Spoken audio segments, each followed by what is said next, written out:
I mean, we never want to be like just one thing, and we never want to stay at one place. We always kind of want to be building as a team. We always want people to look at our content and be like, yeah, we know that Mozi, we know that Alex's team, or Alex and Layla's team cut that. Sweet. So, Trevor, we're actually just talking about going into how to introduce you, what you do. Is it acquisition.com? Is it Mozi Media? Is it for Alex and Layla? Is it all of it? How's the kind of content bundle over by you guys? Absolutely. I'm a video creator on, I work for acquisition.com, but our team is called Mozi Media. And that's actually like a big push that we're trying to start doing is, with Mozi Media, we're really trying to push that message and that thing rather than like, I think acquisition.com is a portfolio company and that's that. And then there's also another piece, which is Mozi Media, which we're all really psyched about. So that's kind of where I fit in. Yeah. Very cool. So across the different channels, because I know Alex has a channel, YouTube, Layla has a channel, YouTube, Mozi Media all has a channel.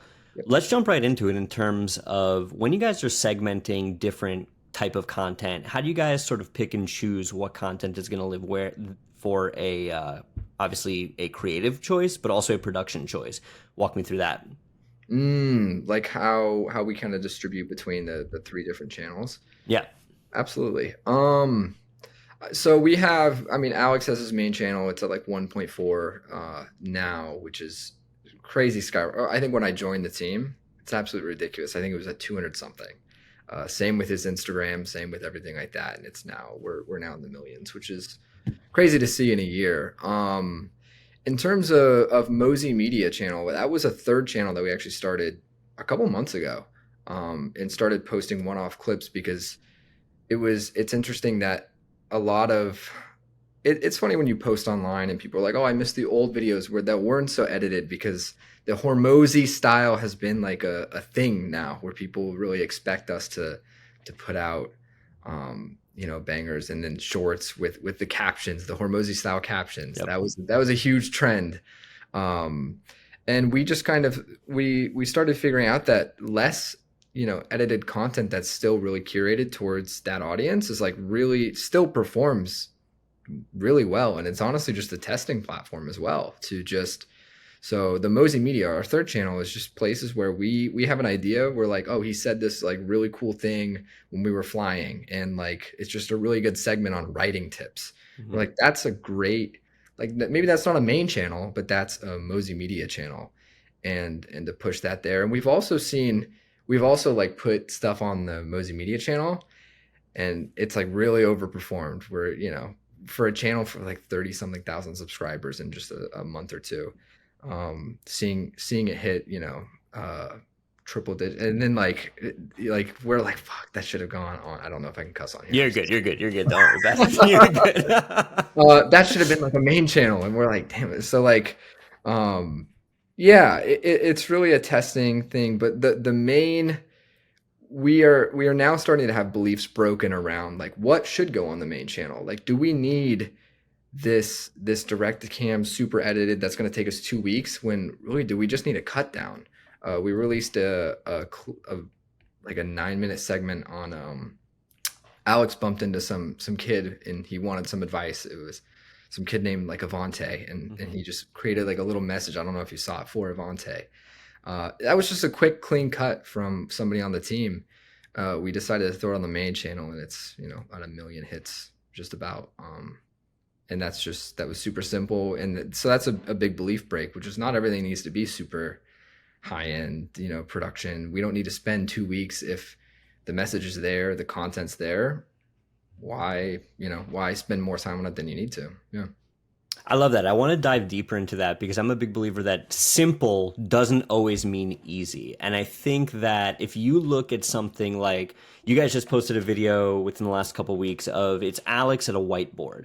And it's like a 40-minute video, right? Yeah. And I was watching this and I was like, this is such a creative departure from what you guys are normally known for with the animations and stuff like that. Walk me through that in terms of when you're creating more simplified video, let's call it. Obviously, there's less motion graphics. You turn something like that around much quicker. Mhm. What is the editing ethos that goes into something like that when you're trying to craft the narrative? What are you choosing to keep in? What kind of fat are you cutting? Mm.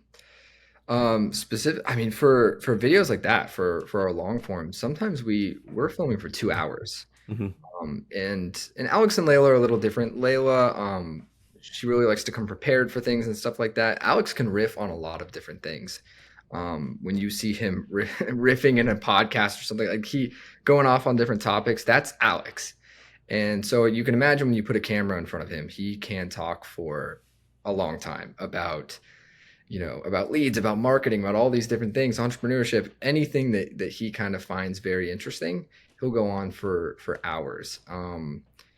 So to make those cut downs and to like really choose what stays, what goes, um, is it's a tough choice in that um, it's a tough choice, but then also like we have videos that go 40-minute runtime, like the one you're just describing, and then we have like cut downs of like 6 minutes, 7 minutes.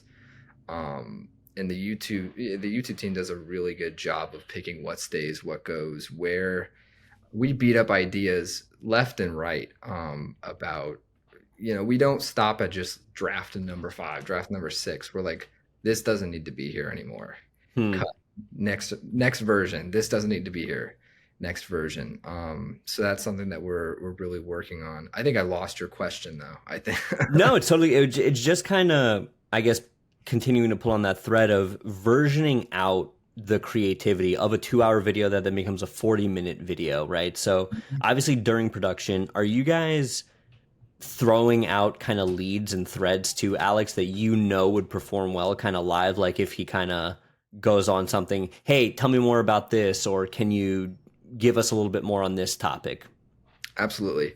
So working with Alex and Layla from the beginning, I've seen kind of a transformation in how we produce, like how we hold our productions. It started out as like a very, we used to have team meetings, a week before where we discuss everything, and then we'd come up with concepts and we'd list out different bullet points and everything like that. That sheet would be 20 pages long for a few different videos. Hmm. And we list out bullet points. We know what if Alex tweets something really interesting, we're like, that could be a video that we really want, to riff on. So we'll organize it into bullet points. Then we'll bring it to them on a separate meeting, and we'll be like, hey, what do you think of this? And they'll usually go off on like, this is what I'll say. This is what I can talk about. This is the bullet points here. Oh, I don't want to touch on this because, of some issue. And that's like the pre-production. When we go to film, we're setting up, and our director of YouTube manager. He's a guy from Beast Philanthropy. Actually, he's a great. Oh, He wow. Okay. That's awesome. Yeah. He was one of the founding members there, and so he is really keen on like what needs to stay, what needs to go, what needs more points, and more. I mean, more is always better when you're in that situation. And we just we'll go for a couple hours, and then in the cut down we'll be very strict about what stays, what goes. Yeah, very strict. Love that. So, how many sets of eyes are on a cut before it goes live? Obviously, it goes through the YouTube team, it goes through the short form content team. Does it make it all the way to Alex and Layla before it goes live? What sort of role do they have in the content that goes out on the channel? Um, a big piece, definitely. In terms of short form content, a lot of that can just pass through. Sometimes just me, like it goes through the editors through me, and then that'll get approved out. Hmm. Um, Alex and Layla always are monitoring, what is happening. Our director of brand, Caleb, is an absolute fantastic. Like he is trained at the team to really be honed in on brand and associations and what types of content we want out. He was on Team Gary, so Yep. he was very knowledgeable on how to build this brand. He's been there for over a year. And in terms of YouTube, Alex and Layla are very heavy on that platform. specifically. They really want to see those platforms succeed. So every video will pass, the final draft will pass by them for final Hmm. revisions. But in terms of sets of eyes, I mean, we got our YouTube manager, we got Caleb, who's our director of brand. The whole team, just the team of editors, will all usually take a stab at it, riff on frame, and just leave notes. Before, there could be 10 different drafts before Alex and Layla actually see their YouTube video. And then they'll usually have a couple notes, but we have it pretty locked down after, a year of doing it, of like, yeah, this looks good. Let's just add this at the end, and then we're good to go. Yeah. I love that. When it comes to then breaking those long form videos, right? Like that 40-minute one is a perfect example because of kind of how right to the point it is. When it comes to breaking those down into short form for the platforms, whether it's shorts, reels, TikTok, what have you, how much input does the long form team sort of pass the baton to the short form team, or are you guys then going in fresh and pulling hooks yourselves? Short forms pulling hooks themselves usually. Hmm. From YouTube. We found YouTube videos. It really depends. Sometimes they're tough to pull short form content from because they're tied into a bigger picture. Hmm. That could be tough to fit into a minute long short, a 30-second short. But we'll pull from that. That's the beauty of also shooting for 2 hours and riffing on a subject is you on the YouTube side sees 40 minutes of that or 20 minutes or 20-minute cut down of that. We have 2 hours of footage that we're pulling shorts from as well. So that's another reason to pay attention to short form is that we're releasing things on there that just get cut. Hmm. Yeah. I like that. Mm-hmm. Very cool. So walk me through the kind of size and scope of your team. So you guys have obviously a long form team. How many creators, editors do you guys have there? How many people do you have on the short form team? What's the kind of overall scope of the people? Mm-hmm. The team is honestly, I would say small right now, still. Hmm. I was a contractor first, and I joined up with Alex and Layla last summer of 22. And there wasn't a team then. It was Caleb, who was just brought on I knew Caleb from a past association, and he was brought on, and he was sometimes cutting videos, but it was mostly vendors for Hmm. the first part.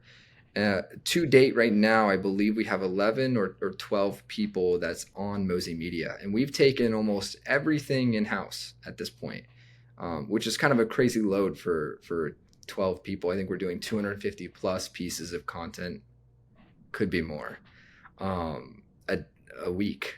And so that on 12 people is a huge lift. I think it's when we were talking to some creators and they're like, oh, you must have a 30-40 person team. We're like, no, we got 12 right now, Yep. looking to grow in the future.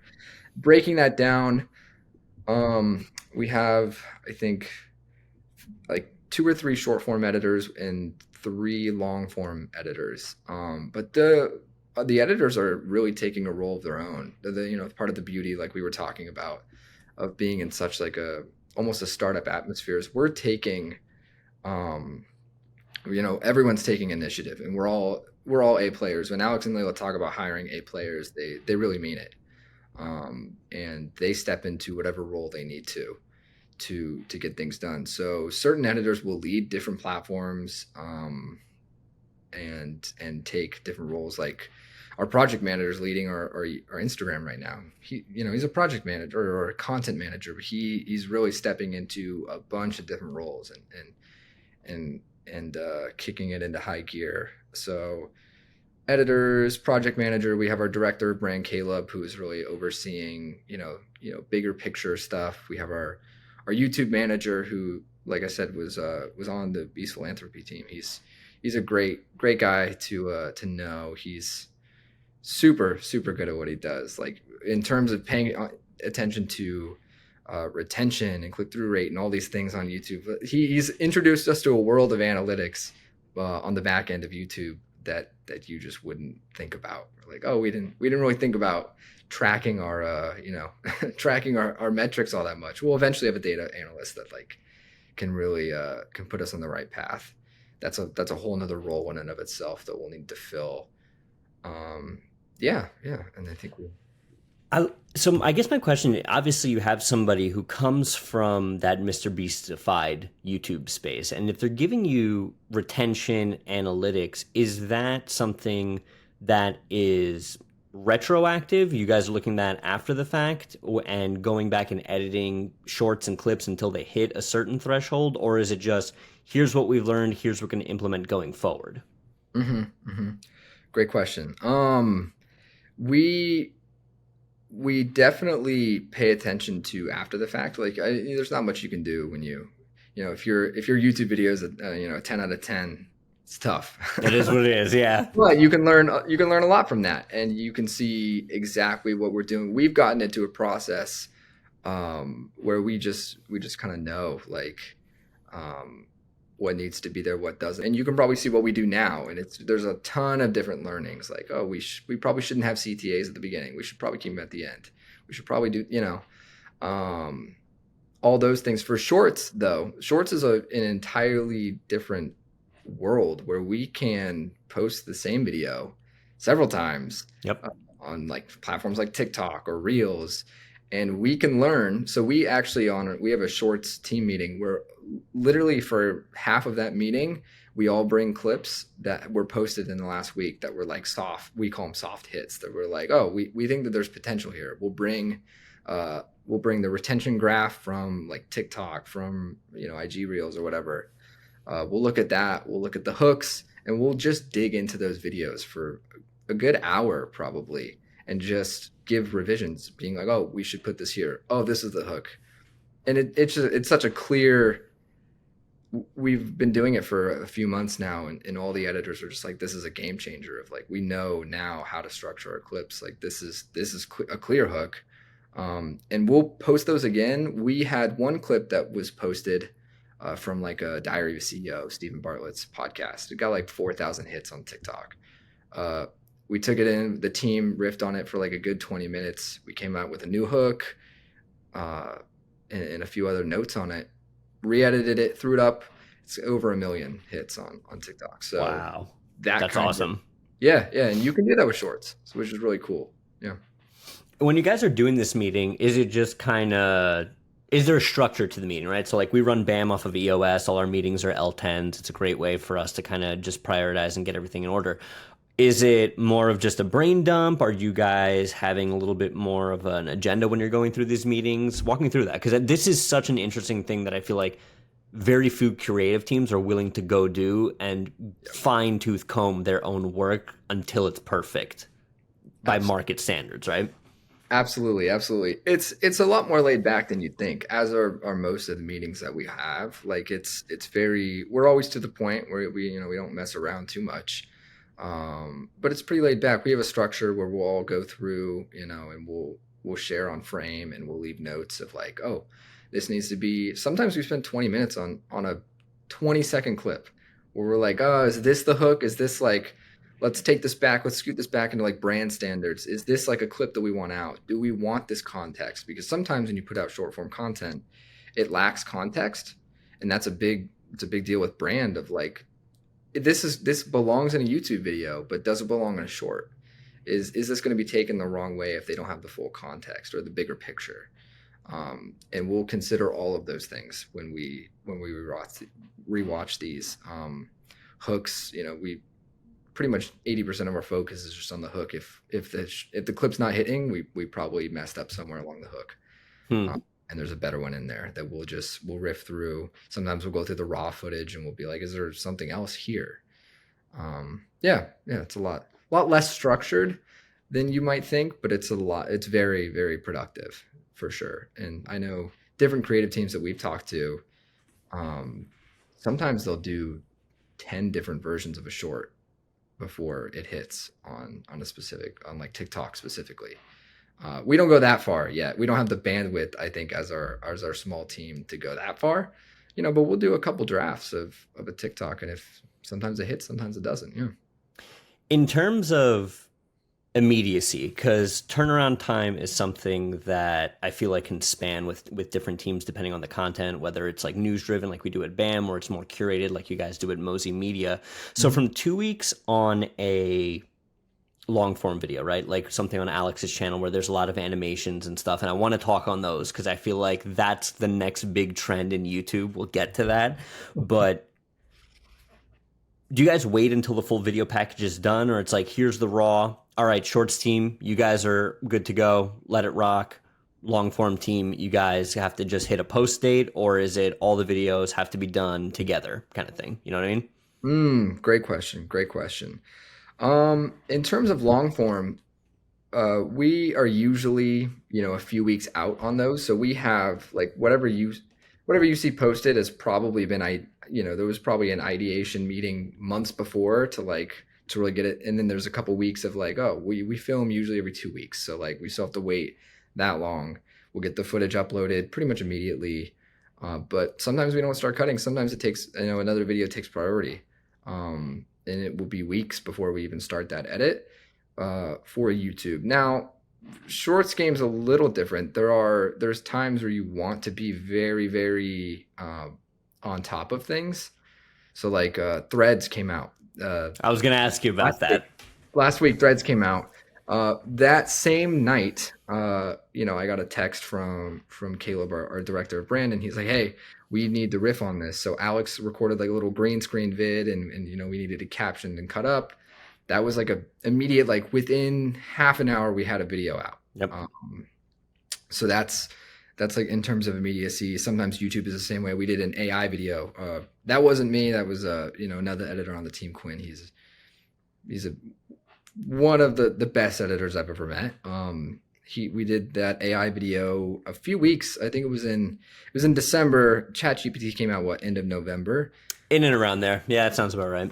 But he spent, from recording that video to posting it, I think there was like a 2 week window, and he locked himself in his room for, I don't even want to know, 3 days straight, 4 days straight, just to finish that cut. And that finished product, I think it's our biggest video still on YouTube. It went pretty viral.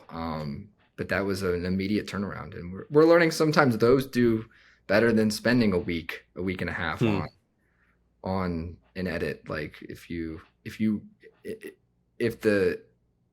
if something culturally is changing, if something big picture is happening, you want to be first to talk about it. You want to be first to have your input on there. So you want to get that up as soon as possible. Yeah. Yeah. Are you in this obviously really well-oiled machine? Are you guys all in one place? Are you guys all remote? Is it some remote, some? Because I feel like the main core of the BAM video team is in office, and when a fire breaks out that we need to get news out, having everybody on the same page in the same place, kind of tossing around ideas, always is better than kind of, oh, let me Slack you, let me this, let me that. Yeah. It's tough. Most of our editors are remote. Our team is kind of scattered, but we have a base team in Vegas that shoots, that records and stuff like that. Yeah, and we're looking for an office in Vegas, but we're still, I think Alex and Layla's official stance is they never want to force anybody into an office. So yeah, it's tough with media, but that we want to build YouTube studios and stuff like that. We want to have podcasts studios where we can bring guests in, because we don't really want to fly to people. A lot of when you're a top 10 podcast, people fly to you. So Yeah, of course. Yeah. Yeah. Love that. So I definitely let's talk on just a couple nitty gritty things. Number one, are you guys Premiere? Are you guys DaVinci? Are you guys Final Cut? How are you guys producing across these 11, 12 people, the level of content that you guys are? Because I think that's something that a lot of people want to know. Everyone, the big, are you on DaVinci or you on? I believe all of our shorts editors are on Premiere. And I believe all of our YouTube editors are as well. I'm on Premiere. I believe Quinn, one of our first editors, switches back and forth. Is a little weird, but he was on Final Cut.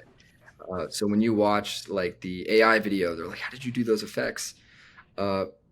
he from what from my conversations with him, he rarely actually goes into After Effects, and he's like, I do a lot of like keyframing and stuff in Final Cut, and this is the result. Like That's we disgusting because that's such a good video. Are you kidding me?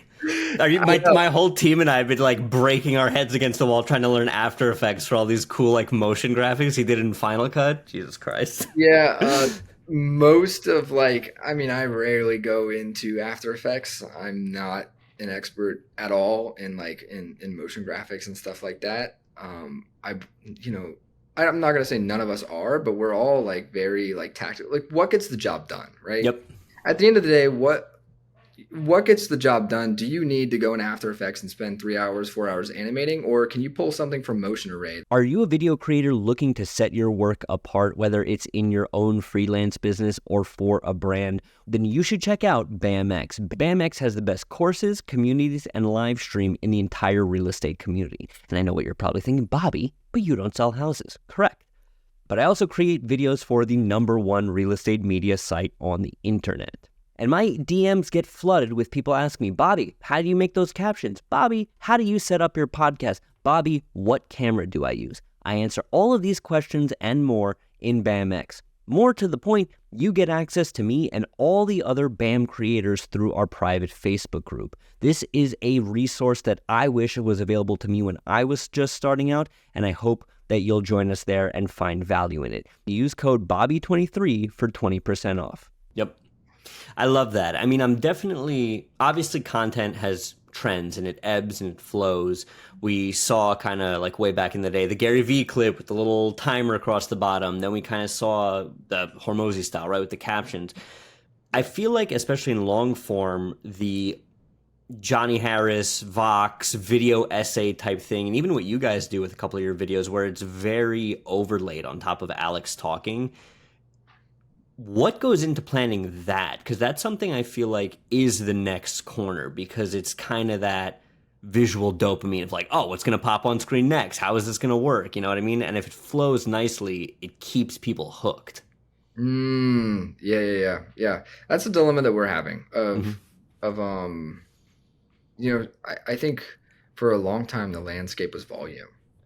And if you were just if you were the first to rip on this, if you got 4 or 5 clips on TikTok out a day, that did it.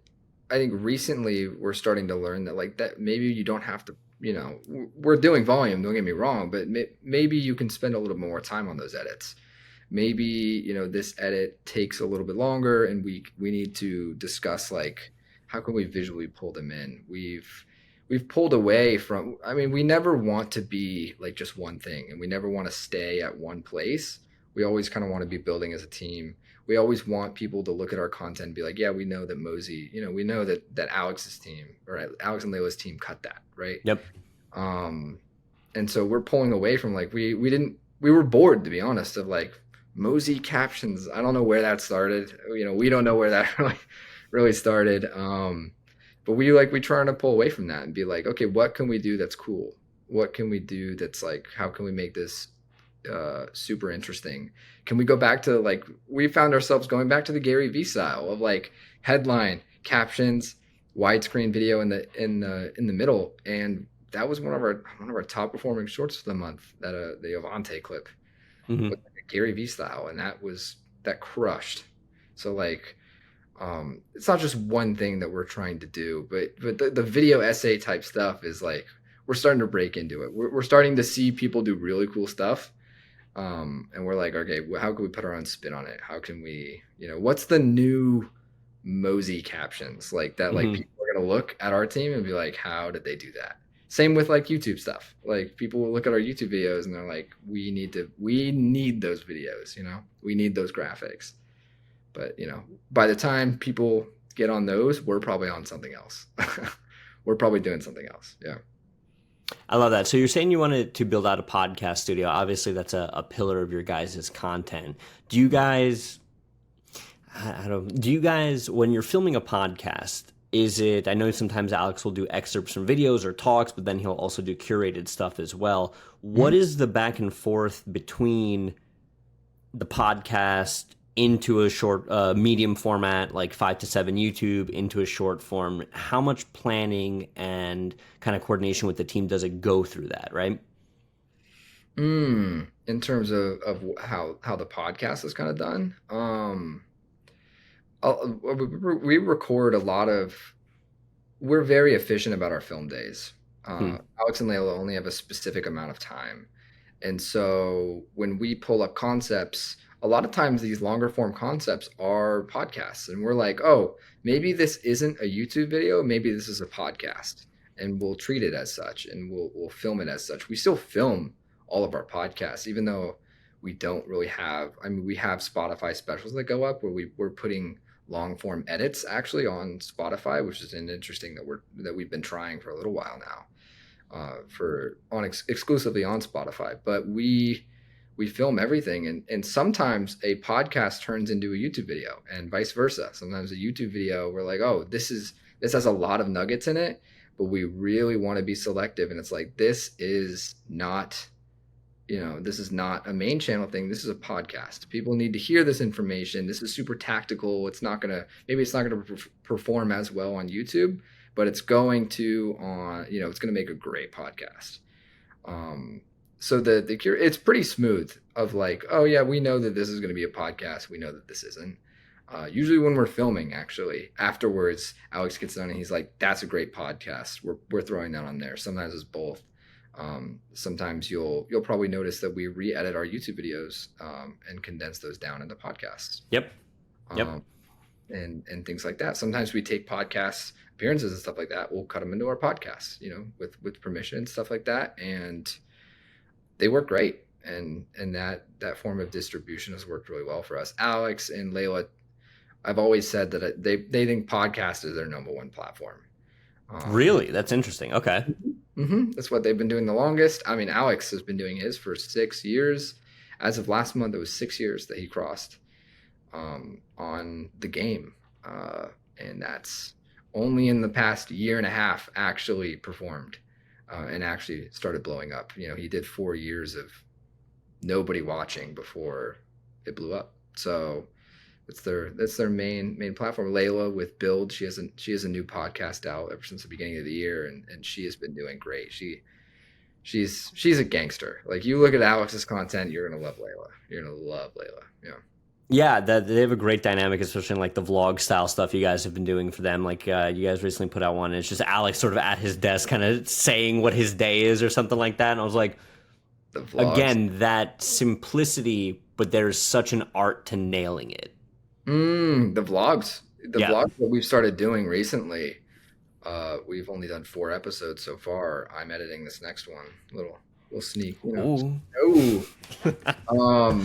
and those are like, we go back and forth on those. That was a form that we knew we wanted to start last year when the team wasn't a team and it was me, another editor, and our director of brand.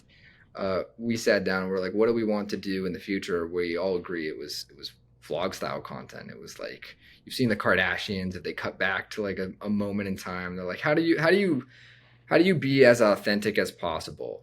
And that was like where the idea of that show was born. And it wasn't until a year later that we had the bandwidth, we had the capabilities to do so. But those podcasts, not podcasts, those vlog episodes, the most recent one that we put out was a lot of revisions, a lot of versions that went through, pinging back and forth from Alex and Layla of like, oh, let's try this, let's do this, let's put this in, let's insert this, let's refilm, let's like literally film inserts into like post vlog and provide more context. Which has been really cool. It's another style that we're trying. So those vlogs are really cool. That's like our peak. Like, creators get really excited, editors get really excited when they like work on something they love. Like, the vlog is that for our team. It's like the daily V's. I think every editor on Team Gary loved to edit daily V's. So we're all kind of like, we're all kind of juiced to like get at it. Give me the next episode of the vlog. Yeah. Love it.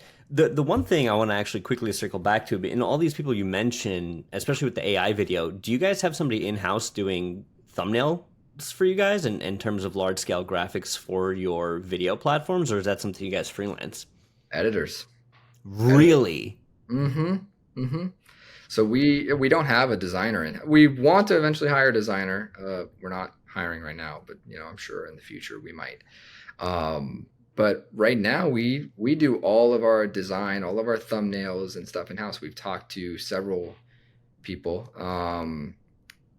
where they were like, your guys' thumbnails are great. Here's like the best practices for them, uh, and just get going. And so the YouTube team has full packaging meetings just to discuss packaging. And you'd be shocked. We spend sometimes an hour, 2 hours riffing on thumbnail and title copy, and we'll go back and forth. We'll go back and forth, and then we'll test those um, on a thumbnail and packaging tester. And we'll be like, okay, we'll take that back into account. We'll be like, okay, this worked, this didn't. Let's create like 5 more thumbnails. And So I can bleep this, but is it just like the consumer grade stuff like vidIQ and TubeBuddy, or is there something more high test that you guys are doing for packaging? I don't think it's a secret. We use ML, I believe, is like I think it's ML. Is ML. yeah. Hmm. I don't know if there's something afterwards. It's an AI thumbnail testing. It's Hmm. sometimes accurate, sometimes not. How do you guys play into title with that? Like, again, that's so interesting to me. Obviously, you guys made a key hire for Mr. Beast. I'm sure he's able to give a lot of valuable insight when it comes to title and copy and placement. But it's so interesting that your editors are doing your thumbnails. I'm blown away by that. That's so Yeah. cool. Mm-hmm. Mm-hmm. Yeah. It's Sorry, what was the question? So, I guess the root of the question would be, how are you, so you're in these hour long meetings. I guess walk me through the hour long meeting. You're looking at a YouTube package. You've worked on it for 2 weeks. Okay, you guys all sit around the table. We love the final cut. How are we going out with this? I'd love to know more about that. Yeah, yeah, yeah. So, in terms of those meetings, it's kind of a meeting of the minds where we get all the editors, we get most of the people on our team. Sometimes we have like our project manager and stuff hop in on those meetings, and they'll give great feedback. Like it's an all around, we're a team. And from sometimes the concept is really, it's really narrowed in, and we're like, oh, this is the packaging, this is the title, this is the thumbnail. We have a solid idea before we even film the video. Hmm. However, more times than not, we're in the middle of a video and we're starting to determine packaging. We're getting down to those last few seconds. We didn't have title thumb locked on like a I think it was the latest vlog up until the day before, when we were like scrambling to throw the edit together and everything like that. We're like, we're releasing this tomorrow. And we were up, and we were, they were determining title, thumbnail, making changes. And then when we post it, and if it's underperforming, we're looking at that data, and we're taking that into account. We're retesting things on ML, and we're throwing them back up, because you can change thumbnails, you can change Hmm. the whole copy, whatever. So if it doesn't hit, that's usually what we revert to. But those meetings, just consist of, usually it's 30 minutes of locking in like a solid packaging. Like, we have like this video, what's the main theme? What's the main point of this video? How can we confirm that in the first 5 seconds of the video too? That's something that I think it was the Colin and Samir thing, where they were like, oh, you didn't confirm what the video was about in like the first 3 seconds. That's why your video, it didn't hit. You didn't reinforce your title and thumbnail. Like, yeah, it's clickbait if it's not reinforced, right? But it's Hmm. not clickbait if you give the viewer what they want and what they click on. So we take all those things into account. We'll riff on a title. We'll give several different title options. We'll be like, oh, maybe this goes in the thumb copy, but this isn't the title. This is like something else. We'll usually all come to a consensus. Somebody will usually say something that's, it's a really good idea that we can throw together, and we'll throw on just a bunch of different. They're like, okay, now we move to thumbnail. How does this title tie into the thumbnail? How can we, what can we do there? And we'll all just throw ideas, and we'll have. We don't do a crazy amount of versions. I think you hear Mr. Beast does like 200 plus to 300 plus versions of a thumbnail. We don't have the bandwidth yet to do that, but we'll do 10 we'll have 10 different ideas, 5 different ideas locked in for a thumbnail, and we'll test them all against each other, mixing and matching. Yeah. That's wild. That is so cool. The So, editors do a great job. Yeah. Hmm. I mean, the editors doing graphics is so, because it's like the theme of this is you got to be the one man band, right? Like you got to be with the guitar, but the drum on his back and the harmonica. You got to be a little bit dangerous at everything. But from where you're sitting, from where I'm sitting, in your opinion, somebody who wants to do what we do, what is the skills that you would recommend them to sharpen first if they want to be in this kind of a position? Mm. Mm. I think you need to get good at one thing first, and it's not helpful for you to learn. Like, first of all, I knew nothing about the back end of YouTube and stuff like that before joining this team. I was brought on, and I was mainly on the shorts team for a long while of just helping there. The nice thing about being on a team that's so dynamic, that's so new, that's so diverse, is that you can give yourself the role that you want. And that's kind of the biggest piece of advice when you join. I think the first piece is like knowing and seeking opportunity and knowing what is a good opportunity, what's not. The second one is, once you have that opportunity, create the role that you want for yourself. And like, what do you want to do? Not like, what does the team need? And then what do you want to do?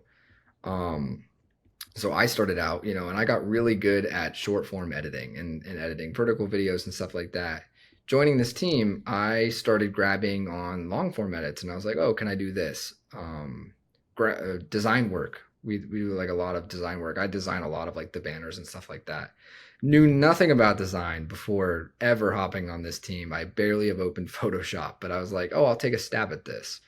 If you need like an in-card design, like a little in-card animation. I know nothing about that, and I never have done that before, but I'm going to do it.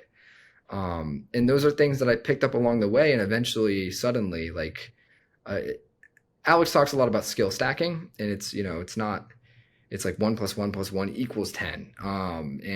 And all those things. It's like you start as a video editor, you start as a short form editor, and then you gain communication skills. Then you learn long form. Then you learn like paid marketing and paid advertising and stuff like this. And eventually you're a CMO. Like, and that's something that I recommend everybody do. But first you have to get good at something. What can you do? Like, a lot of times, I mean, people hit up our team all the time and they want to send in free work. And I'm like, okay, well, what can you do for us? Mm-hmm. Mm-hmm. Like, what can you do? And a lot of times they're like, oh, I just want to learn. And what can you do that I can't do myself? I feel like that is the key hire, right? Like, what are you bringing to me that is such a better use of your time other than me doing it or me learning how to do it? Like, you are that thing. I love that. And I think you're right on the money there when it comes to carving out your own space within your video team and getting really known for one thing. Yeah, that's 100% where it's at. Absolutely. I mean, people, they ask for a lot of time. I think, and Alex just made a big video on this of everybody hitting him up for his time, and they're like, oh, I'll work for free, I'll do this. You're taking away from the time from like those opportunities and those people hit up Gary Vee all the time and they offer free work, but like, he provide the value first, give it first, and then we'll tell you if it's good or not. Mm-hmm. It's not the one and done. It's not just like, hey, I did a thing, can I have a job? Right there. Yep. And it's tough to get in a situation. I am here today because I formed those relationships with starting from the bottom down of like, okay, who do I know? What kind of relationships can I establish, on the lower end? I think we're getting into a different topic here, but it's like, and then building those relationships. That's where I'm. No, let's riff on it, man. Cause I think so many kids, right? Younger kids who grow up, like we're post Gary Vee, we're post Peter McKinnon. We're in a very different world where I think video is viewed as legitimate and viewed as a career path. And in doing so, a lot of those opportunities of I'll work for free and earn my stripes get erased because it's like, no, this is something I need to hire for, right? Yeah. Mm-hmm. So tell me about that. Is it relationships? Is it seeking them out, right? Like you're from Oregon, right? I know Oregon doesn't have like this big burgeoning video scene. So for someone like no, it's all I'm serious. Like so for somebody in your position who thinks, man, I can't move to New York or I can't move to LA or wherever the content hub is, what can you do with what's around you to get to where you want to be? Yeah. I mean, my strategy from the beginning, uh, when little Trevor didn't know anything about what he wanted to do or what he wanted, my main thing was just grab onto as many vines as you can, and eventually one of them you're gonna hold on to one of them. You can swing from vine to vine, but which one are you gonna hold on to?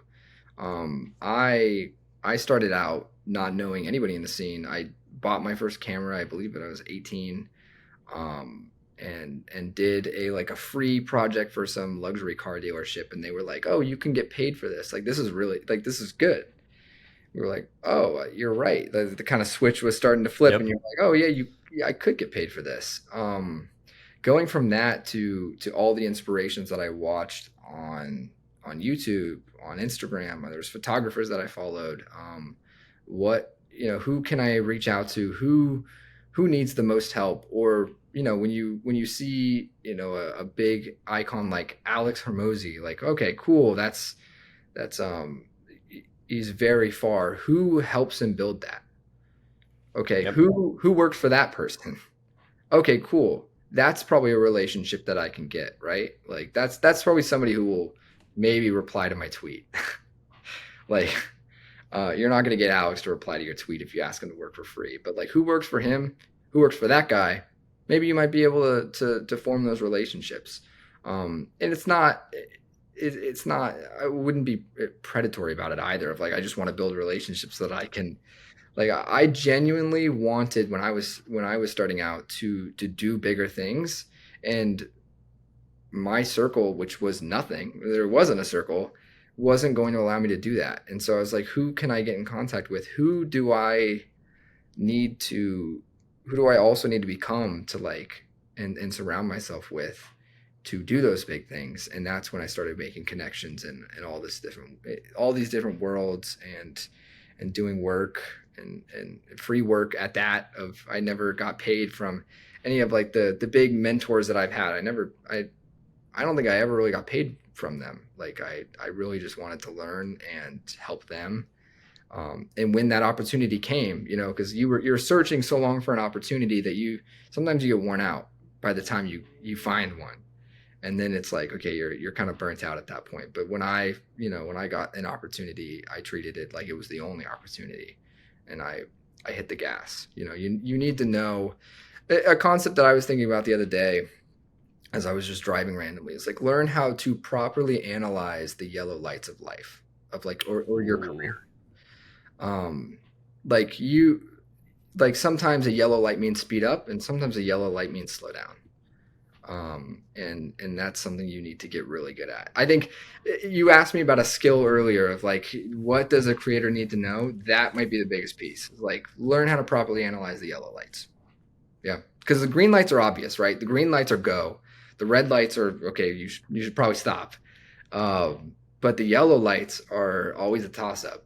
And the biggest decisions in your life, the biggest decisions in your career are going to come down to that yellow light, where it's like, okay, are you going to speed up? Or are you going to slow down?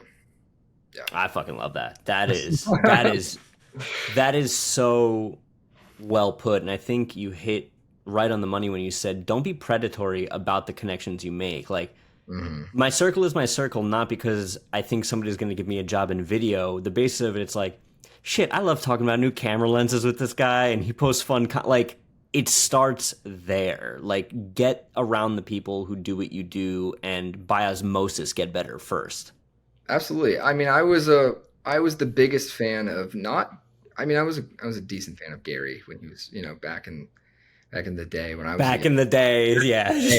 Gary's still a very big, influence. But I really took to his creators around him. We know Tyler. Tyler Babin is Yep. is a is one that I was like genuinely a fan of. And when I saw his stuff, I think that's probably the closest creator that I resonated with. And that was like a genuine like connection that I made when I reached out. I was just a fan. Like I was probably fanboying over this guy. But he moved out to the West Coast. I tweeted at him, and that was probably my big break, if you wanted, of like of tweeting at him and him responding when he probably shouldn't have, when I had nothing to offer. But that in and of itself was like I was doing a year and a half, 2 years of working 80 hours a week before I ever got that tweet responded to, right? Like my work still sucked. So my after 2 years of working 80, 90 hours, my work I still felt like my work wasn't good enough for him. But he recognized, the drive and the willingness and the just the fact that you just want to do something bigger. And I think a lot of people will resonate with that, but you know, it takes time. I love that. I think that is such a good thing in terms of patience for people. And when you're in the lane of this is a hard to edit, or man, I spent a lot of time on this video and it sucked. I forget who said it, but it was a YouTube creator, and it put everything in perspective for me in terms of accepting where you are, but knowing you could get better. He's like, just go to your favorite YouTuber and sort their videos by oldest. Yeah. And it's like, shit, I don't like my video, but my color grade is better than him when he started. You know what I mean? It's like, okay, I'm getting where I want to be, just not as fast as I want to get there. Love Yeah. that. Mm-hmm. Mm-hmm. Where I want to kind of bring this in to focus as we're going here. I know you're a busy dude. I don't want to keep you too long. Is Good. the ethos to the creation process? You guys are in a very, I would say, unique position where you're growing brand, but also pushing a product simultaneously, and you're using video as the medium to do so, right? Like you guys have the book launch coming up. What is the North Star conversion behind all your video creation that you're looking to judge success by? Is it, did we get webinar signups? Did we get book orders? Did we get people interested in acquisition.com? Are there different North Stars? Walk me through that. Yeah, that's a great question. That's a really good question, actually. I have not once heard Alex or Layla talk about the money, and I think that's like it's a very cliche point of like, oh, don't focus on the money. Never once have we put out anything where Alex and Layla were like, we're gonna gain X amount from this, we're gonna do X amount from this, we're gonna get X amount of followers from this. Never once. The big thing and their big message that's kind of swapped over to Mozi Media, and it's Mozi Media's message. It's like we want to make real business knowledge available for the world, and we want to do it for free. So when they talk about releasing the book, for free, they talk about releasing the book for free. They talk about all those different things, and I've never once heard anything about, oh, we're going to get this amount of signups, we're going to get this amount of we're going to get this person's attention. That's never happened in terms of, obviously we want our content to do well, and we're kind of we're not even actually bummed if a video does terrible. We have a thing on the team where we said we love flops. Like when we get a 10 out of 10 or something like that, because it's bound to happen even at a team of our level, we get that, and we were like, we love a good flop, we love a good because You need the reality check sometimes. And we're not as good as we think we are, and we were wrong, and that's fine. So yeah, I think that's their overall mission for Alex and Layla, for not just acquisition, but for Mozi Media, and something that we've all kind of aligned on. Talk about like a culture in our company. It's just like, we really just want to make that knowledge and that available. Like we were on a team meeting the other day, and Alex just stopped, and he was like, I had X amount of people come up to me on my walk today, and all of them just said, just keep going and just keep doing it. Like that's all we want. Never once did they buy did they buy his book or anything like that. All the courses online are free, so like we don't do any of that stuff. But yeah, like he was like, just I want you guys all to know that like that's all. Like people just came up to us and just said, we just keep going. I think they lose money, when you talk about AdSense and stuff like that. I think they've talked numbers publicly, but I think the media team probably overtakes that. They're probably losing money on media, to be honest. Um, but they're gaining that, that back, and just um, the sheer just impact that they've been able to have, and just being real of just, we're not here to do any of that stuff. We're just here to make, the knowledge available, you know. Yeah. Gotcha. So that's super interesting. I want to keep pulling on that Mhm. because obviously, even if it's a mission of providing free knowledge, what is it that you guys, when you're going through these meetings of soft clips, let's say, right, when you're having your weekly roundup, Mhm. is it retention? Is it likes? Is it watch time? Is it overall views? What is the thing that for you guys as editors and as creators knows more of this, less of that? Mm. I mean, in terms of the technical, the biggest thing that we're looking at is retention, and the biggest Hmm. thing, like across the board on YouTube and stuff like that. I think YouTube is a different landscape right now than it was 5, 7 years ago, where it's really, and I think these things have a tendency to pull one way and go too far one way. That it's like and you've gone too far this way. Now we need to swing back, and it's like a pendulum of, I think Layla has a term for that, but it's overcorrecting basically. When you look at YouTube right now, it's heavy into retention. It's heavy into thumbnails. It's Mr. Beast, I think, in that wave of creators has normalized the The spectacle of the it. spectacle and the thumbnails. Yeah, yeah, Yep. yeah. It's all because that's the main focus right now. But then what we see is we do different things, and we try other things, and it's working as well. Like our vlogs aren't Mr. Beast level or things like that, but they're starting to work. So that, I mean, the retention is a big technical thing that we pay attention to.